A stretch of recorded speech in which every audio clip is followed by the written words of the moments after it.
ஓம் சாந்தி. எல்லோரும் குஷியாக இருக்கிறீங்களா? 24/7/2024 பாப்தாதா சொல்கிறாங்க, இனிமையான குழந்தைகளே, மொத்த வியாபாரம் பண்ணுறது எப்படின்னு பாபா கிட்ட கற்றுக்கோங்க. இது ஒரு வியாபாரம் தானே. நமக்கு தேவையில்லாததை கொடுத்துட்டு, ஸோ அதுதான் விலை. சொர்க்கத்தை வாங்குகிற விலை என்ன? கலியுகத்தில் இருக்கிற எல்லாத்தையும் அவர்கிட்ட கொடுக்கறது தான் அந்த விலை. ஸோ அதான் ஒட்டுமொத்த வியாபாரம் பண்ணுங்க. எல்லாத்தையும் கொடுத்துட்டு அப்படியே மொத்தமாக சொர்க்கத்தை வாங்குங்க.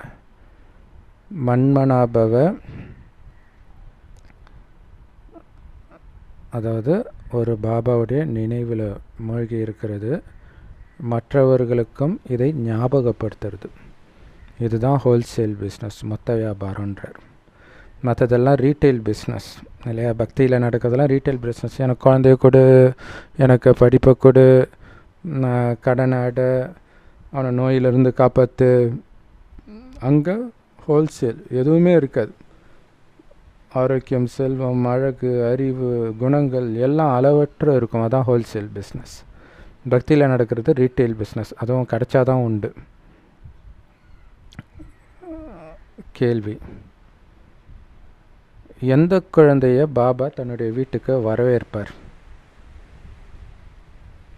அதுக்கு பதில், எந்த குழந்தைங்க பாபாவுடைய ஸ்ரீமத்தை நல்லா ஃபாலோ பண்ணுறாங்களோ, யார் ஒரு பாபாவை தவிர வேறு யாரையுமே நினைக்கிறது கிடையாதோ, யார் அனைத்து தேகதாரி உறவுகள்லேருந்து தன்னுடைய புத்தியோகத்தை துண்டிக்கிறாங்களோ, தன் உடலிலிருந்தும் புத்தியோகத்தை துண்டிக்கிறாங்களோ, யார் ஒரு பாபாவுடைய நினைவில் மட்டும் மூழ்கி இருக்கிறாங்களோ, அவங்களத்தான் பாபா வீட்டுக்கு கூப்பிட்றார். ஸோ பாபா வீட்டுக்கு வரவேற்கிறாருன்றார். அது பரந்தமாகட்டும் சொர்க்கமாகட்டும், பாபாவுடைய ஸ்ரீமத்தை ஃபாலோ பண்ணணும். அந்த ஸ்ரீமத்தை யாரையும் நினைக்காம பாபாவை மட்டும் நினைக்கிறது தான். தேகம் உட்பட அனைத்தையும் மறந்த யார் இருக்கிறாங்களோ அவங்கள தான் பாபா வரவேற்கிறார். ஸோ குழந்தைங்களை அழகிய மலர்களாக மாற்றுறார். ஸோ அப்படி மலராகிய குழந்தைகளைத்தான் பாபா தன்னுடைய வீட்டுக்கு கூப்பிட்றார். ஓம் சாந்தி. குழந்தைங்க அப்பாவுடைய நினைவில் உட்காந்துட்டு இருக்கணும். உட்காந்துட்டு இருக்கிறீங்களா? பாபா நினைவில் இருக்கிறீங்களா? இல்லாட்டினா டக்குன்னு பாபா கிட்ட அப்படியே கனெக்ட் ஆகுங்க. அதேமாதிரி முக்தி தாமம் மற்றும் சாந்தி தாமம். முக்தி தாமம் வழியாக நான் சொர்க்கத்துக்கு போகிறேன் அப்படிங்கிறது சதா மைண்டில் இருந்துகிட்டு இருக்கணும். நம்ம செய்கிற ஒவ்வொரு காரியமும் அதை நோக்கியே இருக்கணும். நீங்கள் சமைச்சாலும், மற்றவங்கக்கிட்ட பேசினாலும், நடந்தாலும், சுற்றினாலும், குளித்தாலும், சாப்பிட்டாலும், எப்படி சொர்க்கத்துக்கு போகிறத நோக்கி அதை பற்றி சிந்தனையிலே நீங்கள் அந்த காரியம் செய்யும்போது அதை நோக்கியே உங்களுடைய பயணம் இருக்கும். ஸோ ஒரு தந்தையை தவிர யாரும் ஞாபகத்துக்கு வரக்கூடாது. குறிப்பாக இந்த துக்கதாமம் முற்றிலுமாக மறந்துடணும். இந்த துக்கதாமம் கலியுகத்தை சார்ந்த எதுவுமே ஞாபகம் வரக்கூடாது. ஸோ இது உங்கள் கனவு சொல்லும் என்னென்னலாம் ஞாபகம் வருது. கலியுகத்தை சம்மந்தப்பட்டவங்க வராங்களா, இல்லை பாபா ஞானம் சொர்க்கம் இது வருதா? அப்படி கலியுகம் சம்மந்தப்பட்டவங்க வராங்கனாலே நீங்கள் நல்லா யோகா பண்ணி எல்லாத்தையும் அழிக்கணும். வீண் விஷயங்களை பற்றி பேசுகிறத கிரகிக்கிறத நிறுத்தணும் அப்படின்னு புரிஞ்சுக்கணும். இது பாபாவுக்கும் குழந்தைங்களுக்கும் உள்ள இனிமையான உறவு. ஸோ இந்த மாதிரி இனிமையான உறவு வேறு எந்த அப்பாவோடும் இருக்க முடியாதுன்ற. ஸோ இங்கே பாபாவோடும் உறவு வைக்கிறீங்க, ஆசிரியரோடும் உறவு வைக்கிறீங்க, குருவோடும் உறவு வைக்கிறீங்க. வெளி உலகத்திலும் அதே மாதிரி 3 உறவுகள் இருந்தாலும் அது வெவ்வேறு ஆட்களோடு. இங்கே 3மே ஒரே ஒரு சிவத்தந்தை தான். ஸோ இந்த அளவுக்கு நீங்கள் ஞாபகம் வச்சுக்கிட்டா கூட மிக மிக சந்தோஷமாக இருப்பீங்க இல்லையா? ஒருவரே எனக்கு அப்பாவாகவும் குருவாகவும் டீச்சராகவும் இருக்கிறாருன்றது சாதாரண விஷயம் கிடையாது.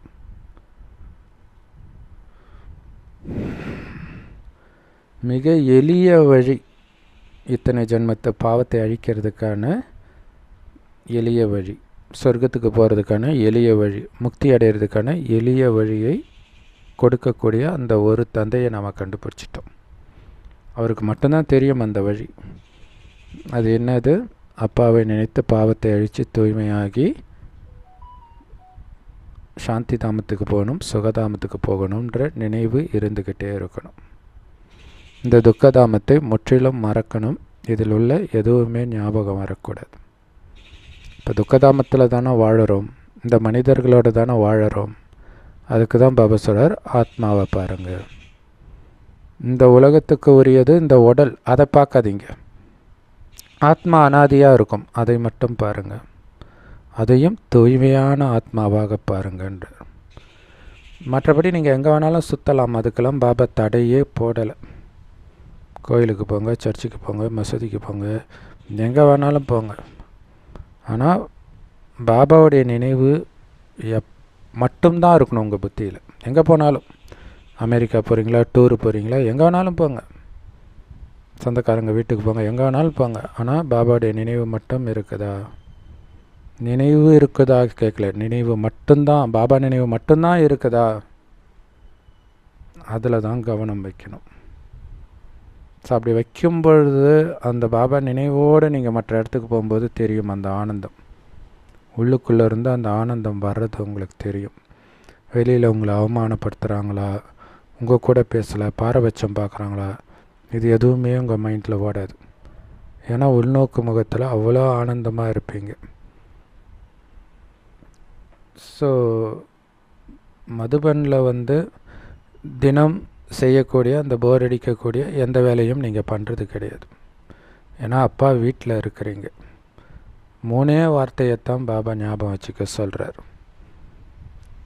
இல்லாட்டினா ஒரே ஒரு சென்டென்ஸ், அப்பாவை நினைவு செய்யுங்க, அவ்வளோதான். அப்பாவை நினைவு செய்தாலே தானாகவே 2 ஆஸ்தியும் ஞாபகம் வந்துடும், சாந்திதாமம் மற்றும் சுகதாமம். ஏன்னா உங்களுக்கு எல்லாத்தையும் கொடுக்கறது அந்த ஒரு தந்தை தான். பாபா நினைக்கும் பொழுதே நான் தூய்மை ஆகிறதுக்காக நினைக்கிறேன், நான் தூய்மை ஆகிறதே முக்தி தாமம், ஜீவன் முக்தி தாமம் போகிறதுக்காக அப்படிங்கிறது எல்லாமே உங்களுக்கு ஞாபகம் வந்துடும். ஸோ அது மட்டும் இல்லாமல் பாபா நினைவில் இருக்கும் பொழுது, ஆத்ம உணர்வில் இருக்கும் பொழுது, வெளி உலக விஷயம் எதுவுமே மைண்டில் இல்லாததுனால ஆத்மாவுடைய உண்மையான குணமான சந்தோஷத்தின் அளவு அதிகரிச்சுக்கிட்டே இருக்கும். குழந்தைங்களுடைய சந்தோஷம்தான் கோபியர்களின் ஆனந்தம் அப்படின்னு சொல்லப்பட்டிருக்குது. குழந்தைங்க புத்தியில் பாபா என்ன வரவேற்பார் பரந்தாமத்திற்கு. ஆனால் யாரை வரவேற்பார்? யார் அப்படியே பாபாவுடைய கட்டளைகளை எல்லாம் ஃபாலோ பண்ணுறாங்களோ. அது முக்கியமான கட்டளை, வேறு யாரையும் நினைக்காம பாபா மட்டும் நினைக்கணுன்றது தான். ஸோ அந்த மாதிரி யார் இருக்கிறாங்களோ அவங்கள தான் பாபா வரவேற்கிறார். அப்போ என்ன பண்ணணும்? உங்கள் உடல் உட்பட அனைத்து தேகதாரிகளிடமிருந்தும் புத்தியை நீக்கணும் இல்லையா? அந்த தேகதாரிகளோட என்ன உறவு எல்லாம் மறக்கணும். அதுக்கு தான் பாபா சார் நடந்து முடிஞ்சதை திரும்ப நினைக்காதீங்கன்றார். நினச்சிங்கன்னா அங்கே ரெக்கார்ட் ஆகுது, பற்று உருவாயிடுது. ஸோ பந்தனத்தில் உங்களை நீங்களே கட்டிக்கிறீங்க. அதனால தான் அதை நினைக்காதீங்கன்றார். என்ன காரியம் செய்யணுமோ அதை செய்யுங்க, என்ன பேசணுமோ அதை பேசுங்க, அடுத்த செகண்ட் அதை நினைக்காதீங்க. ஏன்னா நீங்கள் சொர்க்கத்துக்கு போயிட்டு இருக்கிறீங்க. இது மட்டும்தான் மைண்டில் இருக்கணும். அதற்கு பாபா நினைவில் இருக்கிறேன், அது மட்டும்தான் மைண்டில் இருக்கணும். பக்தி மார்க்கத்தில் கூட நீங்கள் நிறைய சேவை செஞ்சுருக்கிறீங்க. ஆனால் பரந்தாம வீட்டுக்கு போகிறதுக்கான வழி தெரிஞ்சுதா? என்னென்ன பண்ணீங்க பக்தி மார்க்கத்தில்? நெருப்பில் நடந்தீங்க, காவடி தூக்குனீங்க, அடகு குத்துனீங்க, கால்நடையாகவே பழனிமலை போனீங்க, திருவண்ணாமலை போனீங்க, இமயமலை போனீங்க, அங்கே போய் சேவை அன்னதானம் பண்ணீங்க, என்னென்னமோ பண்ணீங்க. இதனால் பரந்தாம வீட்டுக்கு போகிற வழி கிடைச்சதா? இது பண்ணாலே போயிடுவோன்னு நினைக்கிறாங்க. அது எப்படி? எங்கே போகணுன்ற வழி தெரியணும்ல. அதை விட்டுட்டு மற்றதெல்லாம் பண்ணால் எப்படி போக முடியும்? எங்கே போகணுன்னாவது தெரியணும்ல. ஸோ பாபா தான் இப்போ நமக்கு ரொம்ப ஈஸியான வழியை சொல்லி கொடுக்குறார். என்ன அந்த ரொம்ப ஈஸியான வழி? இதை மட்டும் ஞாபகம் வச்சுக்கோங்க. பாபா நமக்கு அப்பாவாக ஆசிரியராக இருந்து சிருஷ்டியின் முதல் இடைக்கடை ஞானத்தை கொடுக்கிறார். வேறு யாராலையும் இதற்கான விளக்கத்தை கொடுக்கவே முடியாது அப்படிங்கிறத சதா ஞாபகம் வச்சுக்கோங்கன்றார். இல்லை வழி சொல்லி அழிச்சிட்டு போகிறார். இப்படித்தான் நீ சுற்றி வந்த, இப்போ மீண்டும் அதை நீ சுத்த போகிற, மறந்துட்ட அப்படின்னு இந்த காலச்சக்கர ஞானத்தை நமக்கு சொல்லி கொடுக்குறார். இப்போ நாம் எல்லோரும் வீட்டுக்கு போகணும். அங்கேருந்து முதல்ல தங்க யுகத்துக்கு போவீங்க. அதுக்கு முதல்ல இந்த அழுக்கான உலகத்திலிருந்து நீங்கள் வீட்டுக்கு போகணும். அது தூய்மையான வீடு, அமைதியான வீடு. அப்போ அதே மாதிரி தூய்மையாக அமைதியாக ஆனாதான் நீங்கள் அங்கே போக முடியும். அந்த வீட்டுடைய நினைவிலே இருந்தால் தான் நீங்கள் போக முடியும். அதனால் நீங்கள் இங்கே இந்த ஸ்தூல உலகத்தில் உட்கார்ந்துட்டு இருந்தால் கூட பாபாவையும் பரந்தாமத்தையும் நினைக்க நினைக்க அங்கே போயிட்டா மாதிரியே தான். அப்படி தான் உங்களுக்கு உணர்வு ஆகும். அந்த சந்தோஷம், அந்த அமைதியை இங்கே இருந்துக்கிட்டே அனுபவம் பண்ணுவீங்க. பாபாவுக்கும் அதனால் ரொம்ப சந்தோஷமாகுது. ஏன்னா குழந்தைங்க ரொம்ப காலமாக பாபா வர சொல்லி இன்வைட் பண்ணிகிட்டே இருந்தீங்க. இப்போ அவர் வந்துட்டார். வந்து சொல்கிறார், என்னை நீங்கள் கூப்பிட்டது இந்த துக்கமான உலகத்திலேருந்து காப்பாற்றுறதுக்காக தான். ஸோ மலர்களின் பூந்தோட்டத்துக்கு நான் உங்களை அழைச்சிட்டு போக வந்திருக்கிறேன். அங்கே எல்லோரும் மலர்களாக இருப்பாங்கன்னா நீங்களும் மலர்களாகித்தான் அங்கே வரணும். அதனால் நான் உங்களை அழகிய மலர்களாக்கி உங்களை சாந்தி தாமத்தில் வரவேற்கிறேன். பிறகு உங்களுடைய வரிசைக்கிரமமான முயற்சிப்படி அங்கேருந்து சத்தியுகத்துக்கு போய் சுகத்தின் பாகத்தை நடிப்பீங்க. இதை புரிஞ்சிக்கிறதோ நினைக்கிறதோ ரொம்ப ரொம்ப ஈஸி தானே. இப்படிப்பட்ட தந்தையை நீங்கள் ஒரு பொழுதும் மறக்கக்கூடாது. இந்த விஷயங்கள் ரொம்ப இனிமையான விஷயங்கள். நேரடியாக சொல்கிறார். கதை வழியாக சுற்றி வளைச்சி குழப்பியெல்லாம் சொல்லலை. அப்பாவை நினைவு பண்ணுங்கள், ஆஸ்தியை நினைவு பண்ணுங்கள், அவ்வளவுதான். அதிலும் குறிப்பாக அப்பா. ஏன்னா அப்பாவை நினைத்தாலே ஆஸ்தி எல்லாம் ஞாபகம் வந்துடும். பாபா விஸ்தாரமாக தினம் தினம் முரளியில் நிறைய விஸ்தாரத்தை சொன்னால் கூட கடைசியாக அவர் எங்கே வந்து முடிக்கிறார்? அப்பாவை மட்டும் நினைவு செய், வேறு யாரையும் நினைக்காது. இதில் தான் வந்து முடிக்கிறார். பல ஜென்மங்களாக அந்த ஒரு பிரியதர்ஷனுடைய பிரியதர்ஷினிகளாக நீங்கள் இருந்தீங்க. பாபா நீங்கள் வந்தீங்கன்னா நான் உங்களுடையவராக மட்டும் ஆவேன் அப்படின்னு நீங்கள் பாடினீங்களே, ஞாபகம் இருக்குதா? இப்போ நீங்கள் அப்படி கூப்பிட்டதுனால நானும் வந்துட்டேன். அப்போ என்னுடையவராக மட்டும்தானே நீங்கள் இருக்கணும். ஜென்ம ஜென்மமாக தவம் கிடந்து உங்கள் காதலனை அடைஞ்சிருக்கிறீங்கன்னா அவருக்காக உயிரையும் கொடுக்க வேண்டாமா? இந்த உலகையும் கொடுக்க வேண்டாமா? யாருக்கு இந்த அளவுக்கு நிச்சய புத்தி இருக்குதோ அவங்க தான் வெற்றி அடைவாங்க ராவணன் மீது. அப்போ தான் அவங்க இந்த கலியுகத்தை எல்லாம் விட்டுட்டு ஒரு பாபாவை மட்டும் பிடிச்சிக்குவாங்க. ஸோ பிறகு ராமராஜ்யத்துக்கு நீங்கள் போக வேண்டி இருக்குது.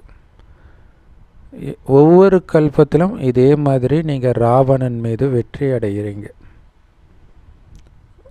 எப்போ இந்த ஞானத்தை அடைந்து பிராமணர்கள் ஆகுறீங்களோ அப்போவே நீங்கள் ராவணனை வெல்ல ஆரம்பிச்சிட்டிங்க. இன்னும் கரெக்டாக சொல்லணுன்னா நீங்கள் ராவணனை வென்றால்தான் முழு பிராமணனே. அது வரைக்கும் அரகோர பிராமணன் தான். ஸோ அப்போ நான் பிராமணன் அப்படின்னு சொன்னாலே ராவணனை வென்றவன் அர்த்தம்.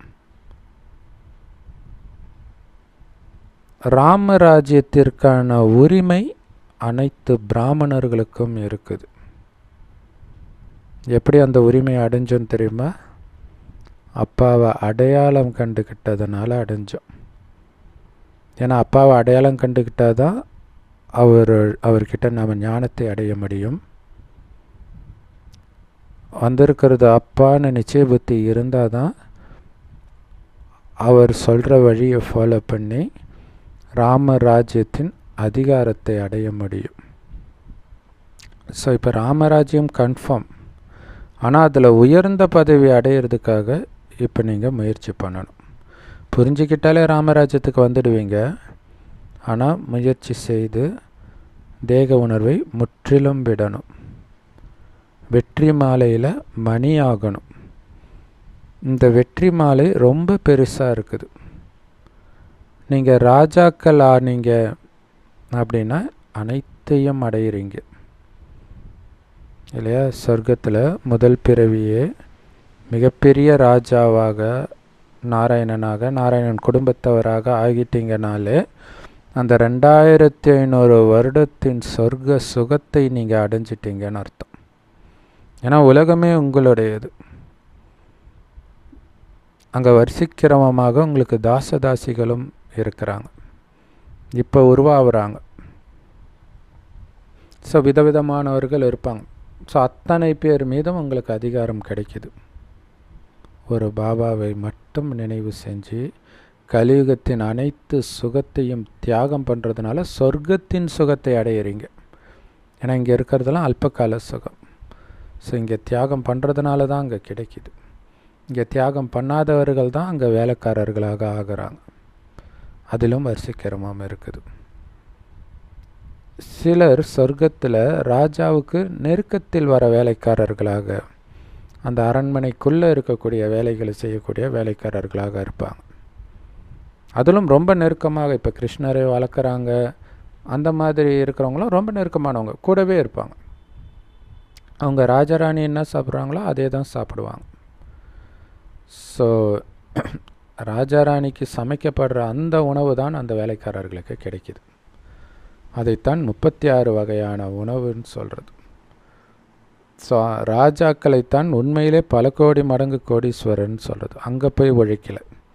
இப்போ வெறும் பாபாவை மட்டும் நினைத்ததற்கு பரிசாக அது கிடைக்கிது.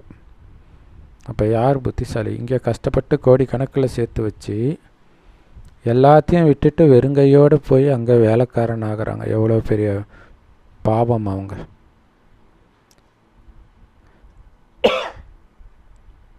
ஆனால் அங்கே அவர்களை கோடீஸ்வரர்கள்னு சொல்ல மாட்டாங்க. கோடீஸ்வரர்கள் தான், அப்படி அதில் சொல்ல மாட்டாங்க. ஏன்னா அதை பற்றி அவங்களுக்கு ஒரு சிந்தனையே இருக்காது. ராஜ குடும்பத்தில் பிறந்தால் ராஜா ஆகிறான், அவ்வளோதான். அந்த அகங்காரம்லாம் வராது. ஸோ அதுதான் தேவதைகளுடைய அடையாளமேன்ற. எந்த அளவுக்கு நீங்கள் பாபாவை நினைவு செஞ்சிட்டே இருக்கிறீங்களோ அந்த அளவுக்கு நீங்கள் சூரிய வம்சத்தில் மிக உயர்ந்த பதவியை அடைவீங்க. ஏன்னா சூரிய வம்சம் அதுதான் புது உலகம், சத்தியுகம். அங்கே நீங்கள் போகணும், மகாராஜா மகாராணி ஆகணும்.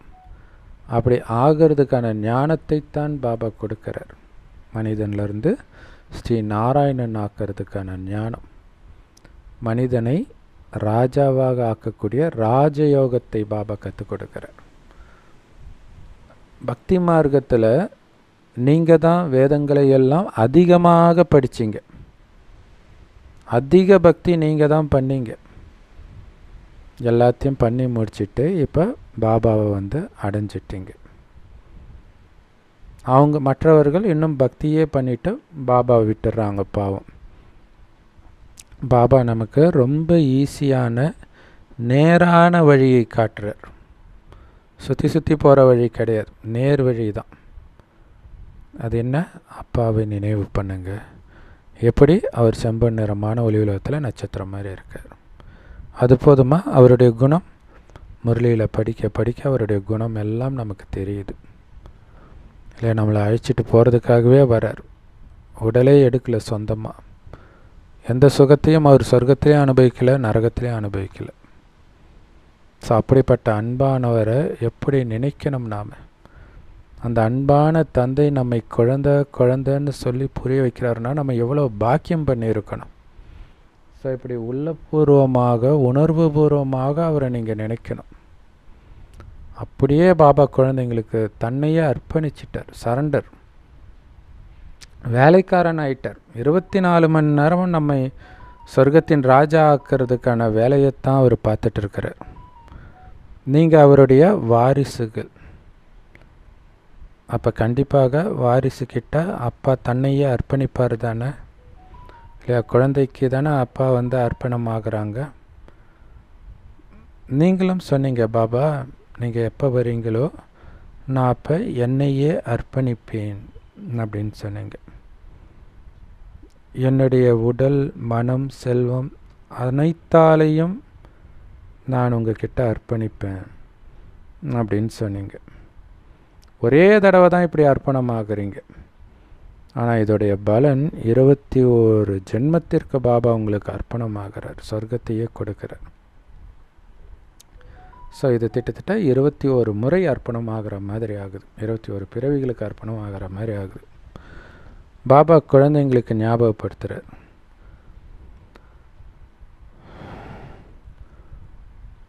குழந்தைகளாகிய எல்லோரும் உங்களுடைய வரிசைக்கிரமமான முயற்சிப்படி உங்கள் அதிர்ஷ்டத்தை உருவாக்குறதுக்காக பாபா கிட்ட வந்திருக்கிறீங்க.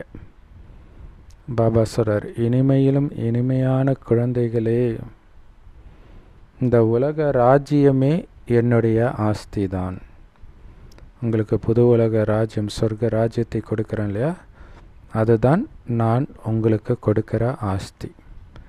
ஸோ அதை அடைவதற்கு எவ்வளவு முடியுமோ அவ்வளவு முயற்சியை இப்போவே பண்ணுங்க. அப்புறம் உங்களுக்கு நேரம் கிடையாது. இப்போ இல்லைன்னா எப்பவும் கிடையாது. எந்த அளவுக்கு நீங்கள் முயற்சி பண்ணுறீங்களோ அந்த அளவுக்கு நீங்கள் உயர்ந்த பதவியை அடைவீங்க. யார் நம்பர் 1ல் இருந்தாங்களோ அவங்களே கடைசி நம்பருக்கும் வந்துடுறாங்க.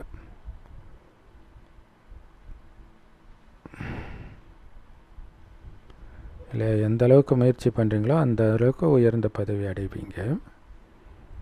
ஸோ அப்படி உயர்ந்த பதவி நாராயணன் பதவி.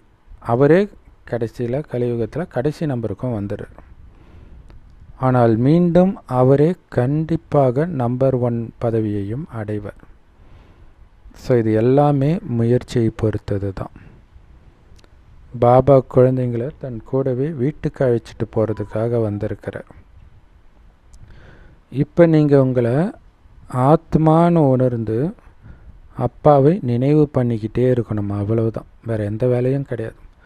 அப்போ ஆத்மாவில் இருக்கக்கூடிய பாவங்கள் எல்லாம் நீங்கி பாபாவை மாதிரியே ஆத்மாவும் தூய்மையாகும். ஸோ இதுக்கு முன்னாடி நீங்கள் காம அக்னியில் எரிஞ்சு சாம்பல் ஆயிட்டீங்க. இப்போ யோக அக்னியில் ஆத்மா தூய்மை ஆகுது. இந்த காமம், கோபம், பற்று, பேராசை, அகங்காரம் போன்ற அழுக்கெல்லாம் இந்த யோக அக்னியில் எரிஞ்சு ஆத்மா தூய்மை ஆகுது. காமச்சிதையில் எரியிறதன் மூலமாக நீங்கள் அசிங்கமாகிட்டீங்க, முற்றிலும் சாம்பலாகிட்டீங்க. இப்போ நான் உங்களை மீண்டும் எழுப்புறதுக்காக வந்திருக்கிறேன். தமோ பிரதானத்திலேருந்து சதோ பிரதானம் ஆகிறதுக்கான வழியை உங்களுக்கு காட்டுறேன். ரொம்ப ஈஸியான வழி. என்னது? நான் ஆத்மா, நான் ஆத்மா, நான் ஆத்மா சதா மனதுக்குள்ளே ஓடிக்கிட்டே இருக்கணும். ஆத்மானாலே அப்பா ஞாபகம் வரும், அப்பானாலே ஆஸ்தி ஞாபகம் வரும். அதுக்கு பதிலாக தேகம்னு ரொம்ப நாளாக நினச்சதுனால தான் தலைகீழே தொங்கிட்டீங்க. உண்மையெல்லாம் தப்பாகவும் தப்பெல்லாம் உண்மையாகவும் நம்பி ஏமாந்துட்டீங்க. அதுக்கு தான் பாபா சொல்கிறாரு, இப்போ ஆத்ம உணர்வுடையவராகி அப்பாவை நினைவு பண்ணிக்கிட்டே இருங்க. நீங்கள் வீட்டுக்கு போகணும். இப்போ உங்களை வீட்டுக்கு அழைச்சிட்டு போகிறதுக்குத்தான் பாபா வந்திருக்கிறார். அதனால தான் பாபா என்னையே நினச்சிட்டுரு, ஆத்மான்னு நினை. ஏன்னா ஆத்மா தான் வரப்போகுது, உடம்பு தூக்கிட்டு வராது. உடம்பு நினச்சா ஐயோ உடம்பை விடுறனே, உடலின் உறவுகளெல்லாம் இங்கேயே விடுறனேன்னு பதறிட்டு இங்கேயே மாட்டிக்குவீங்க. முடிஞ்சு போச்சு. ஒரு செகண்டு கூட பதற்றம் இல்லாமல் ஜாலியாக போகணுன்னா அதுக்கு எத்தனை கோடி முறை நீங்கள் ரிஹர்சல் பண்ணியிருக்கணும்னு யோசிச்சு பாருங்கள். அந்த ரிஹர்சல் தான் பாபா நினைவு. பாபா என்ன அழைச்சிட்டு போக வந்திருக்கிறாரு. நான் போகிறதுக்கு தயாராகிட்டேன். அதுவும் சுகமான உலகம். அந்த உலகத்துக்கு போகிறதுக்கு தடையாக இங்கே இருக்கக்கூடிய நினைவு இருந்துடக்கூடாது. அதனால் கலியுகத்தின் எதையும் நான் நினைக்க மாட்டேன் அப்படின்னு உங்களுக்குள்ள சதா பேசிக்கிட்டே எச்சரிக்கை கொடுத்துக்கிட்டே இருக்கணும் வைராக்கியமாக. ஸோ அரைக்கல்பமாக பாபாவை வா வான்னு வரவேற்றீர்களே, நான் வந்துட்டேன். அழுக்கானவர்களை பாபா இப்போ தூய்மையாக்குறார். அதுதான் அவருடைய வேலை. அது மட்டும் இல்லாமல் பரந்தாமம் சுகதாமம் போகிறதுக்கான வழிகாட்டியாகி உங்களை அழைச்சிட்டு போகிறார். ஆத்மாதான் நினைவு யாத்திரையில் போக வேண்டியது. உடம்பு போக போகிறது கிடையாது. ஸோ அப்போ ஆத்மா முக்திதாமத்துக்கு போகிறதுக்கான வழியை, சுகதாமத்திற்கு போகிறதுக்கான வழியை காட்டக்கூடிய வழிகாட்டி பாண்டவர்கள் நீங்கள் தான். பாண்டவர்களுக்கு இப்போ ராஜ்யம் கிடையாது. எல்லாரையும் வாங்க வாங்கன்னு கூப்பிட்டு அவங்களையும் ராஜ்யத்துக்கு அழைச்சிட்டு போய் நீங்களும் அந்த ராஜ்யத்துக்கு போய் சேர்றீங்க சொர்க்கத்தில். இங்கே இருக்கிறது கௌரவர்களின் ராஜ்யம். இங்கே ஆட்சி செய்கிறவங்களும் கௌரவர்கள். ஏன்னா இங்கே ராஜாக்களின் ஆட்சியே முடிஞ்சிடுச்சே. பாருங்க, பாரதத்துடைய நிலை எவ்வளவு மோசமாகிடுச்சு. ஸோ உலகத்துக்கே பூஜிக்க தகுந்த எஜமானர்களாக இருந்த நீங்கள் இப்போ அனைத்தையும் இழந்து பிச்சை எடுக்கிற பூஜாரி ஆகிட்டீங்க. அதனால் இப்போ யாருமே உலகத்தின் எஜமானர்னு சொல்ல முடியாது. தேவதைகள் மட்டும்தான் உலகத்தின் எஜமானர்களாக ஆகிறாங்க. எல்லா மனிதர்களும் உலகத்தில் அமைதி வேணும் அமைதி வேணும்னு கேட்குறாங்க. அவங்கக்கிட்ட நீங்கள் கேளுங்க, அமைதின்னு எதை சொல்கிறீங்க? உலகத்தில் எந்த நாட்டில் அது இருக்குது அது மாதிரி வேணும்னு நீங்கள் கேட்குறதுக்கு? இல்லை உலகத்தில் எந்த காலத்தில் அமைதி இருந்தது? உலகத்துடைய வரலாறு புவியியல் திரும்ப நடக்க போகுது. இந்த காலச்சக்கரம் திரும்ப சுத்த போகுது. சொல்லுங்க, எந்த நேரம் அமைதி இருந்தது? நாங்கள் சொல்கிறோம் அந்த நேரம் எப்போ வரும்ன்ட்டு. எந்த விதமான அமைதியை நீங்கள் விரும்புகிறீங்க கேளுங்க. யாருக்கும் பதில் தெரியாது. பாபா சொல்கிறார், சொர்க்கத்தில்தான் அமைதி இருந்தது. அதை பேரடைஸ்னு சொல்கிறோம். கிறிஸ்துவுக்கு 3000 வருடத்திற்கு முன்பு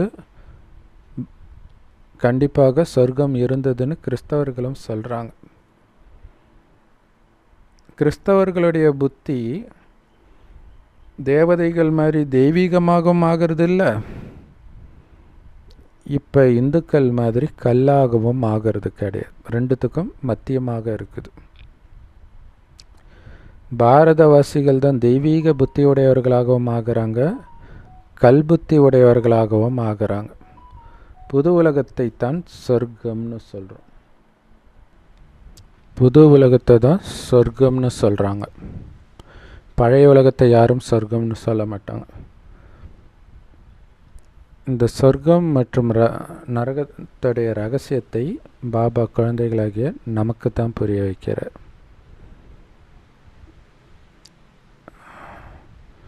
ஸோ நரகத்தில் நாம் செஞ்சது எல்லாம் ரீட்டெயில் பிஸ்னஸ் தான் பக்தியில். ஸோ ஹோல்சேல் பிஸ்னஸில் நாம் கொடுக்குற விலை என்ன தெரியுமா? ஒன்றே ஒன்று தான். அவரை சதா நினைவு பண்ணிகிட்டு இருக்கணும். ஸோ அதை தான் பாபா கொடுக்குறார். என்னை மட்டும் நினைவு செய்தான் விலை. ஏன்னா அவர்கிட்ட இருந்து தான் அந்த எல்லையற்ற ஆஸ்தியை நாம் அடைகிறோம். ஸோ இதுவும் பழைய விஷயம்தான். 5000 வருஷத்துக்கு முன்னாடி பாரதத்தில் சொர்க்கமாக இருந்தது. அதைத்தான் மீண்டும் அடைய போகிறோம். பாபா சத்தியமான நாராயணனுடைய கதையை சொல்கிறார். இதை தான் சத்யநாராயணன் கதையினும், மூன்றாவது கண் திறக்கும் கதையினும், அமர கதையினும் சொல்லப்படுது.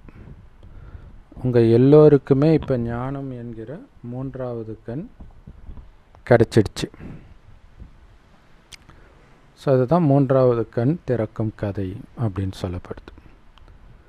அதை அவங்க பக்தி மார்க்கத்தில் ஒரு சாஸ்திரமாக எழுதிட்டாங்க. ஸோ இப்போ எல்லாத்தையும் பாபா புரிய வைக்கிறார். ரீட்டெயில் பிஸ்னஸ் எது, ஹோல்சேல் பிஸ்னஸ் எதுன்ட்டு. ஸோ பாபா எந்த அளவுக்கு இப்போ உங்களுக்கு ஞானத்தை கொடுக்குறார் அப்படின்னா, ஒட்டுமொத்த கடலையும் இங்காக்கி நீங்கள் எழுதினா கூட பாபா கொடுக்குற ஞானத்தை எழுத முடியாது.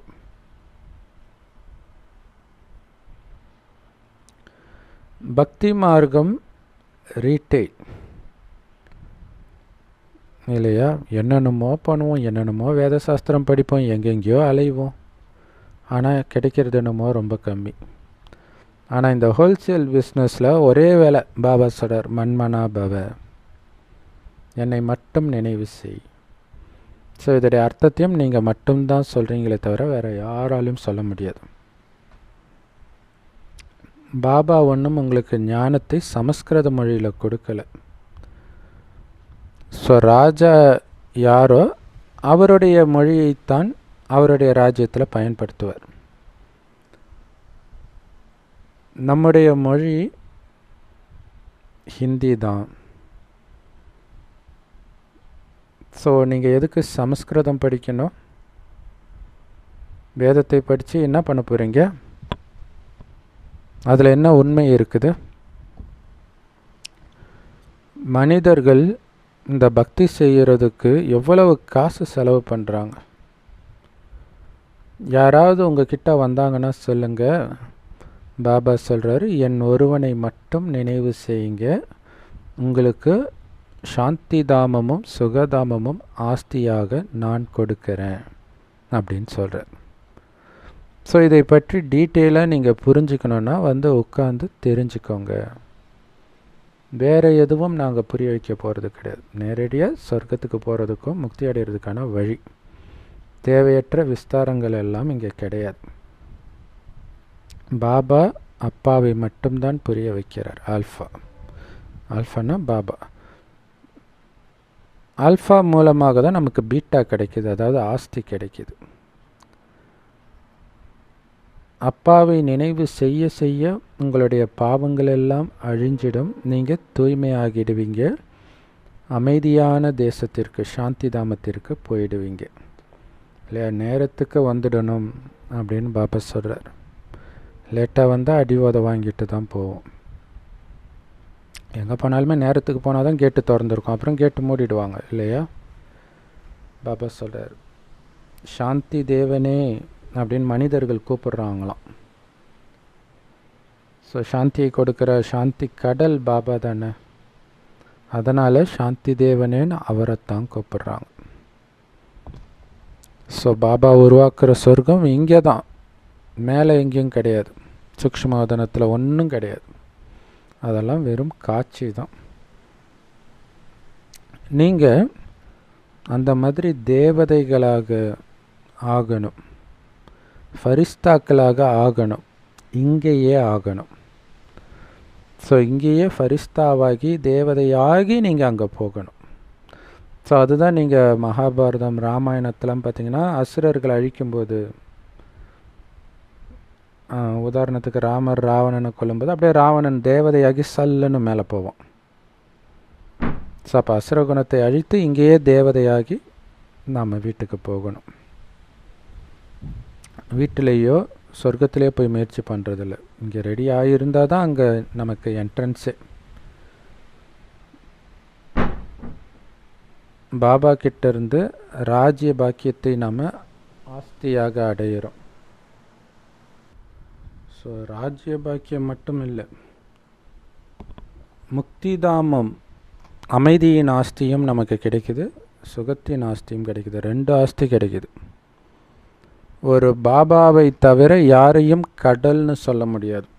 சாந்தி கடல், சுகக்கடல், ஆனந்தக்கடல், ஞானக்கடல், தூய்மை கடல், இது எல்லாமே ஒரு பாபா மட்டுமே. அவரில் மூழ்க மூழ்க, அவர் நினைவில் மூழ்க மூழ்க அதை நமக்குள்ளே நிரப்பிக்கிறோம். எவ்வளோ நிரப்பினாலும் அவர்கிட்ட அது காலியாகிறது கிடையாது. பாபா ஞான கடலாக இருக்கிறாரு. அவர் மட்டும்தான் எல்லோருக்கும் சத்கதியை கொடுக்க முடியும். பாபா கேட்குறார், நான் உங்களுக்கு அப்பாவாக, டீச்சராக, குருவாக இருக்கிறேன். உங்களுக்கு சத்கதியைத்தான் கொடுக்குறேன். பிறகு உங்களை யார் துர்கதிக்கு அழைச்சிட்டு போனது அப்படின்னு கேட்குறாரு. யார் அழைச்சிட்டு போனது? ராவணன் அழைச்சிட்டு போனான். ஸோ இது துர்கதி மற்றும் சத்கதிக்கான விளையாட்டு. உங்களுக்கு ஏதாவது குழப்பம் இருந்தால் கேட்கலாம். பக்தி மார்க்கத்தில் நிறைய கேள்விகள் வரும். ஆனால் இந்த ஞான மார்க்கத்தில் எந்த கேள்வியும் கிடையாது. சொல்கிறது கடவுள் நிச்சய புத்தி வந்துட்டாலே கேள்வி எல்லாம் போயிடும். வேத சாஸ்திரங்களில் பாபாவுக்கும் தேவதைகளுக்கும் எவ்வளவு நிந்தனையை உருவாக்கி இருக்கிறாங்க அந்த கதைகள் மூலமாக. யாரையும் விட்டு வைக்கல. அவ்வளவு மோசமான கதைகள். இந்த நாடகம் ஏற்கனவே நிச்சயிக்கப்பட்டு இருக்குது. அதனால் மீண்டும் அடுத்த துவாபர யுகத்தில் இதே மாதிரி நிந்தனை கதைகளை தான் எழுதி வைப்பாங்க. பாபா சொல்கிறாரு, இந்த தேவதா தர்மம் தான் உங்களுக்கு அளவற்ற சுகத்தை கொடுக்கக்கூடிய தர்மம். ஸோ பிறகு இந்த கலியுகத்தில் இருக்கக்கூடிய துக்கம் இருக்காது இல்லையா? சுகம் நிரம்பிய தர்மம் தேவதைகளின் தர்மம். அங்கே நீங்கள் போயிட்டீங்கன்னா அவ்வளோதான். கலியுகத்தின் எந்த துக்கமும் அங்கே பார்க்க முடியாது. ஸோ எவ்வளோ பெரிய புத்திசாலிகளாக உங்களை பாபா மாத்துறார். லக்ஷ்மி நாராயணன் பாருங்கள், எவ்வளோ பெரிய புத்திசாலிகள். உலகத்திலே மிகப்பெரிய புத்திசாலிகள் லக்ஷ்மி நாராயணன் தான். அதனால தான் அவங்க உலகத்தின் எஜமானர்களாக இருக்கிறாங்க. யார் புத்தியற்றவர்களாக இருக்கிறாங்களோ அவங்க உலகத்தின் எஜமானர்களாக ஆக முடியாது இல்லையா? இங்கே அனைத்தையும் பொறுத்துக்கிறதே எதுக்கு? உலக ராஜ்யத்தை அடையிறதுக்காக அப்படின்னு தெரிஞ்சு பொறுத்துக்கிறவன் தானே மிகப்பெரிய புத்திசாலியாக இருக்க முடியும். பொறுத்தார் பூமி ஆழ்வார்னு சொல்கிறாங்க இல்லையா? ஸோ இங்கே ஒரு வினாடியில் கோபப்பட்டீங்கன்னா அங்கே இழந்துடுவீங்க. அப்போ எப்படி நீங்கள் புத்திசாலியாக ஆக முடியும்? அதனால் உங்களுக்கு அங்கே வேலைக்கார பதவி தான் கிடைக்கும். ஸோ இங்கே காமம், கோபம், பற்று, பேராசை, அகங்காரம் எந்த விகாரத்தின் வசமாகாமல் ஒரு பாபா நினைவிலேயே மூழ்கி ஆழ்ந்த அமைதியில் இருக்கிறீங்க பாருங்கள். அப்போ தான் நீங்கள் புத்திசாலி. அதனால தான் உங்களுக்கு உலக ராஜ்யம் கிடைக்கிது. முதல்ல நீங்கள் கூட கலியுகவாசி போல முல்லாதான் இருந்தீங்க. அசுர குணங்கள் நிரம்பிய முட்களாக இருந்தீங்க. ஒருவருக்கொருவர் துக்கம் கொடுத்துட்டு இருந்தீங்க. இப்போ மலராகிட்டீங்க.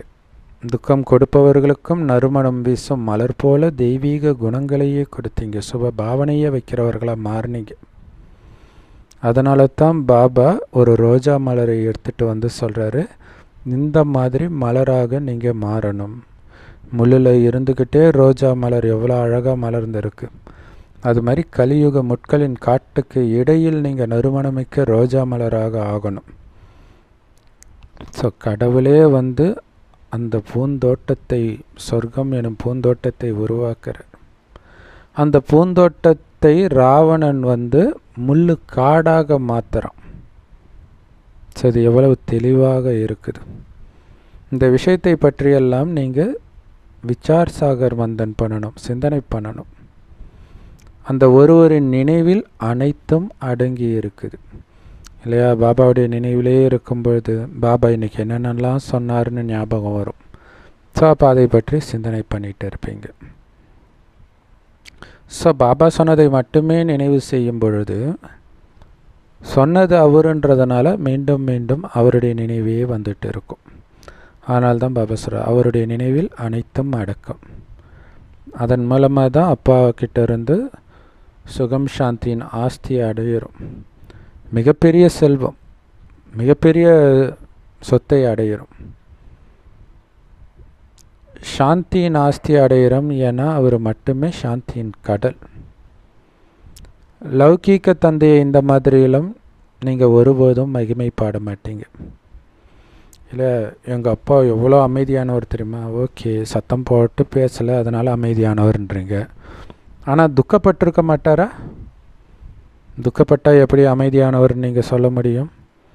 ஆனால் பாபா பாருங்கள், துக்கம் கிடையாது, கோபம் கிடையாது, அமைதியின் கடலாக இருக்கிற.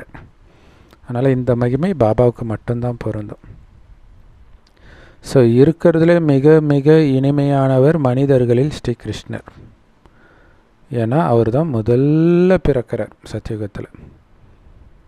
அதனால தான் எல்லோரும் அவரைத்தான் அதிகமாக நேசிக்கிறாங்க.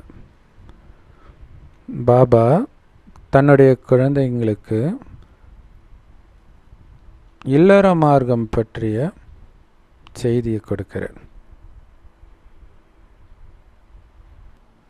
ஸோ பாபா நமக்கு இல்லற மார்க்கத்தை பற்றி புரிய வைக்கிறார். சொர்க்கத்தில் எப்படி அது தூய்மையான இல்லற மார்க்கமாக இருந்துச்சு, எப்படி நரகத்தில் அது அழுக்கான இல்லற மார்க்கமாக மாறிச்சு அப்படின்றத புரிய வைக்கிறார். ஸோ அதுதான் குரானில் கூட சொர்க்கத்தில் தூய்மையான மனைவிமார்கள் கிடைப்பார்கள் அப்படின்னு இருக்கும். அப்படின்னாலே இங்கே இருக்கிறவங்க விபச்சாரிகள் தானே அர்த்தம். ஸோ காமத்தில் விழுந்தாலே பிறகு எப்படி அதை தூய்மை அப்படின்னு சொல்ல முடியும்? பாபா தான் உண்மையான வியாபாரி. ஆனாலும் அவர் பண்ணுற மாதிரி வியாபாரத்தை யாரோ ஒருவர் தான் பண்ணுறாங்கன்ற பிரம்மா பாபா பண்ண மாதிரி.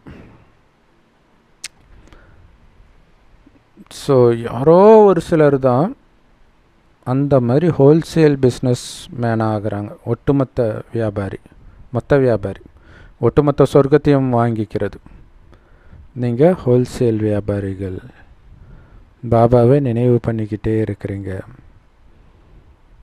சிலர் ரீட்டெயில் பிஸ்னஸ், சில்லறை வியாபாரம் பண்ணுறாங்க, பிறகு மறந்துடுவாங்க இல்லையா? குழந்தைக்கு உடம்பு சரியில்லைன்னா விழுந்து விழுந்து விழுந்து ஜபம் பண்ணுவாங்க, கோயில் கோலன்னு அலைவாங்க, உடம்பு சரியான உடனே அவ்வளோதான் மறந்துடுவாங்க, முடிஞ்சு போச்சு. மறுபடியும் அடுத்த கஷ்டம் வரும்போது தான் இறைவனை நினைப்பாங்க. பாபா சொல்கிறாரு, இப்போ நிரந்தரமாக என் ஒருவனை மட்டும் நினைவு செய்யுங்க, ஒட்டுமொத்த ராஜ்யத்தையும் எடுத்துக்கோங்க. அதுக்கப்புறம் நீங்கள் என்னை நினைவு செய்ய வேண்டிய அவசியம் இருக்காது, உங்களை தொல்லைப்படுத்த போகிறது கிடையாது. 2000 எப்போவுமே நீங்கள் நினைவு பண்ண தேவையில்ல அதுக்கப்புறம். ஆனால் நீங்கள் பண்ணுவீங்க, அது வேறு விஷயம் பக்தியில். பட் 2500 வருஷத்துக்கு நினைவே கிடையாது. நீங்கள் பாட்டுக்கு ஜாலியாக இருப்பீங்க. உலகியல் உறவுகளில் அப்பா வயதான உடனே சில குழந்தைங்க அப்பாவை கடைசி வரையும் பார்த்துக்கிறாங்க. சிலர் அப்பா கிட்ட சொத்தையெல்லாம் சுருட்டிக்கிட்டு அப்பாவை துரத்திடுறாங்க. அது மட்டும் இல்லாமல் அதை வீணாக செலவும் பண்ணிடுறாங்க. ஸோ இந்த மாதிரி அனுபவம் எல்லாம் பாபாவுக்கு இருக்குது.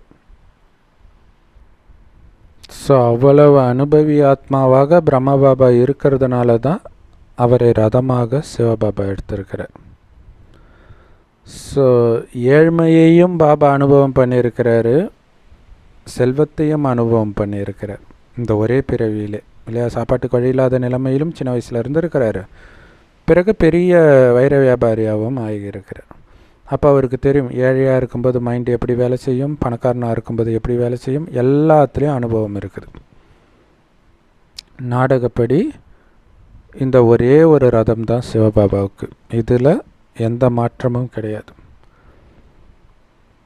ஸோ நாடகம் ஏற்கனவே உருவாக்கப்பட்டிருக்கு, அதில் எந்த மாறுதலும் பண்ண முடியாது.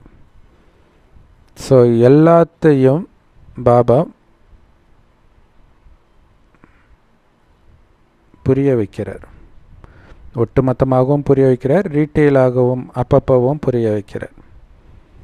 ஸோ இருந்தாலும் கடைசியில் எங்கே முடிப்பாருன்னா மன்மனாபாவை மத்தியாஜி பாபா, அப்பாவை நினைங்க, ஆஸ்தியை நினைங்க, இதிலே எல்லாம் வந்துடுது. குறிப்பாக மன்மனாபாவில், மன்மனாபாவனா பாபாவை நினைக்கிறது, மத்தியாஜி பாவனா ஆஸ்தியை நினைக்கிறது.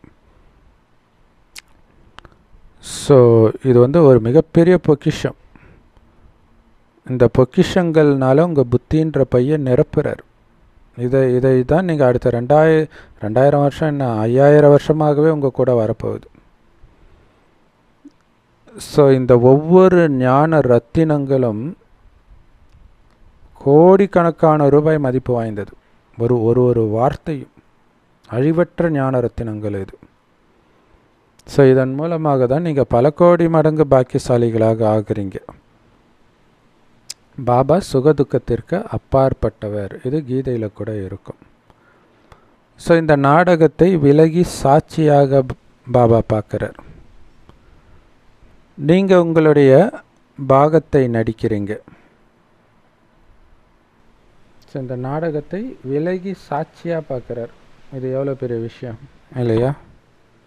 ஆடியன்ஸாக இப்போ ஃபுட்பால் கிரவுண்டு, கிரிக்கெட் மேட்ச்லாம் ஆடியன்ஸாக பார்க்குறோம் இல்லை, விலகி சாட்சியாக பார்க்குறோம். ஆனால் அவங்க கூட விலகி பார்க்குறதில்ல. இது என்னுடைய நாடு, இது ஜெயிக்கணும்னு பார்ப்பாங்க. இங்கே பாபா அப்படியெல்லாம் எதுவுமே பார்க்குறது கிடையாது. விலகி பார்க்குறார், சரிப்படுத்துகிறார். இப்படி பண்ணுங்க, இப்படி பண்ணுங்கன்ட்டு. அவங்கவுங்களுடைய பாகத்தை நடிக்கிறாங்க. நான் விலகி சாட்சியாக பார்த்து என்னுடைய பாகத்தையும் நான் நடிக்கிறேன். நான் இந்த பிறப்பு இறப்பு சக்கரத்தில் நுழையிறது கிடையாது.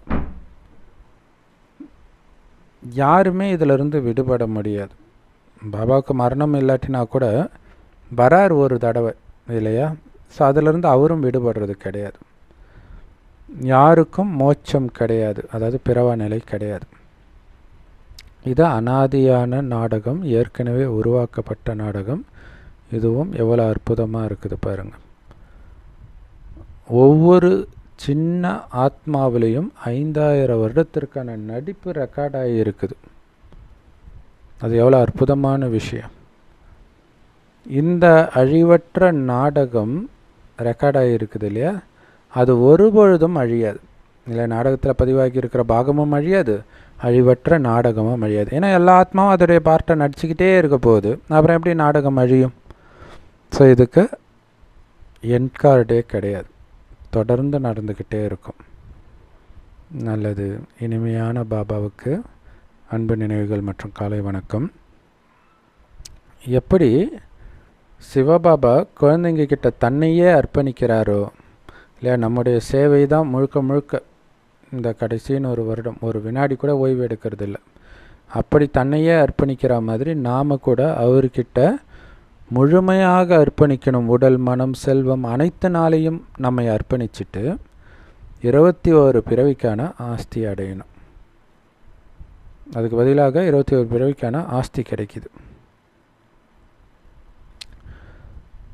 ஸோ எப்போவுமே உங்களுடைய புத்தின்ற பைய பாபா கொடுக்குற விலை மதிப்பற்ற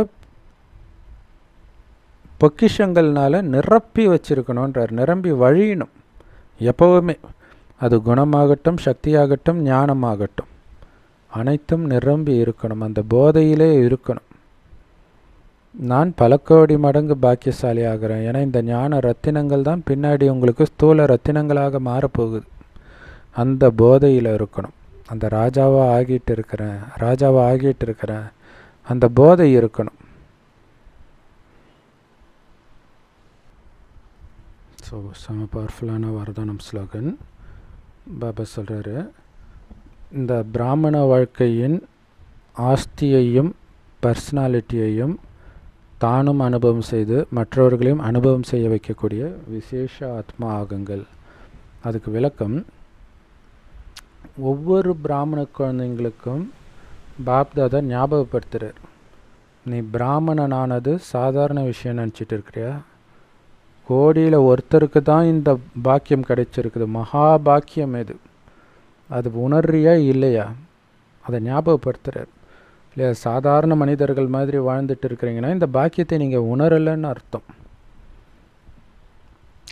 ஸோ இந்த பிராமண வாழ்க்கையின் ஆஸ்தியே திருப்தி தான். என்னானாலும் நான் திருப்தியாக இருக்கிறேன், ஏன்னா நத்திங் நியூ, எல்லாமே நன்மைக்கு. இது சதா ஞாபகம் இருக்கணும். அவங்கவுங்க பார்ட்டை அவங்க நடிக்கிறாங்க, நாடகம் நிச்சயிக்கப்பட்டிருக்குது. எல்லாம் ஆத்மா அதோடைய பாகத்தை நடிச்சிட்டு போயிடும். ஸோ அது உங்கள் அம்மாவாக இருந்தாலும் சரி, அப்பா அம்மா இருந்தாலும் சரி, கணவன் மனைவியாக இருந்தாலும் சரி, குழந்தையாக இருந்தாலும் சரி, பேர குழந்தையாக இருந்தாலும் சரி, அதோடைய நேரம் வந்தோடனே டக்குன்னு வேறு உடம்பு எடுத்துடும். ஸோ அப்போ இந்த ஞானமெல்லாம் உங்கள் மனதில் சதா ஓடிட்டு இருந்தால் அவங்க இறந்தாலும் உங்கள் திருப்தி கொஞ்சம் கூட குறையாது, உங்களுடைய சந்தோஷம் கொஞ்சம் கூட குறையாது. ஏன்னா பிராமண வாழ்க்கையின் உயிர் மூச்சே குஷின்றார். ஸோ அதனால் இந்த திருப்தியும் குஷியும் ஒருபொழுதும் இந்த அனுபவத்தை நீங்கள் இழக்கக்கூடாது. ஏன்னா இது உங்களுடைய பிறப்புரிமை. பிராமணனாக ஆன உடனே சதா இல்லையா உயிர் மூச்சே குஷிங்கிறார். திருப்தியாக இருந்தீங்கன்னா அதில் எல்லா சக்தியும் வந்துடுதுன்ற. ஸோ இந்த அனுபவத்திலிருந்து நீங்கள் வஞ்சிக்கப்படக்கூடாது. இது உங்களுடைய பிறப்புரிமை. ஸோ வள்ளலாகவும் வரதானங்களை வாரி வாரி வழங்குகிற வள்ளலாகவும் இருக்கிற பாப்தாதா இந்த பிராப்தியை திறந்த மனசோடு கொடுக்கிறார்.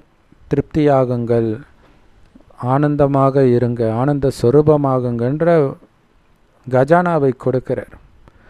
ஸோ அப்போ அதை நீங்களும் அனுபவம் செய்யணும், மற்றவர்களையும் அனுபவம் செய்ய வைக்கணும். உங்களுடைய பார்வை, வார்த்தை, எண்ணம் எல்லாமே அதில் திருப்தி இருக்கணும், ஆனந்தம் இருக்கணும்.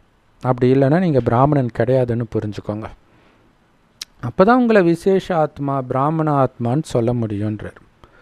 ஸ்லோகன்: கடைசி நேரம் என்ன ஆகுமோ, எங்கே இருப்போமோ, சாப்பாடு கிடைக்குமா, துணி கிடைக்குமா, இப்படியெல்லாம் நினைக்கிறதுக்கு பதிலாக கடைசி மனநிலை எப்படி இருக்குன்றதை பற்றி கவனம் கொடுங்க. கடைசி மனநிலை அப்படியே சொர்க்கத்தில் இருக்கிற மாதிரியே நான் இருக்கணும். அப்பா இறந்தாலும், அம்மா இறந்தாலும், கணவன் இறந்தாலும், மனைவி இறந்தாலும், குழந்தை இறந்தாலும், சொத்தெல்லாம் நம்ம முன்னாடி தீக்கு இரையானாலும் அப்படியே அந்த சொர்க்கத்துக்கு ஆத்மா போயிட்டு இருக்கு அந்த போதையில் இருக்கணும். எதிர யார் வந்தாலும் ஆத்மா மட்டும்தான் தெரியணும், உடம்பே தெரியக்கூடாது. அந்த மனநிலையை அடிக்கடி நினைவுபடுத்திக்கிட்டே இருங்க, பயிற்சி பண்ணிக்கிட்டே இருங்க. கடைசி நேரத்தை பற்றிய கவலை எல்லாம் போயிடும். ஓம் சாந்தி. Love you Bapdada. Thank you Bapdada. குஷியாக இருங்க, குளிர்ச்சியாக இருங்க.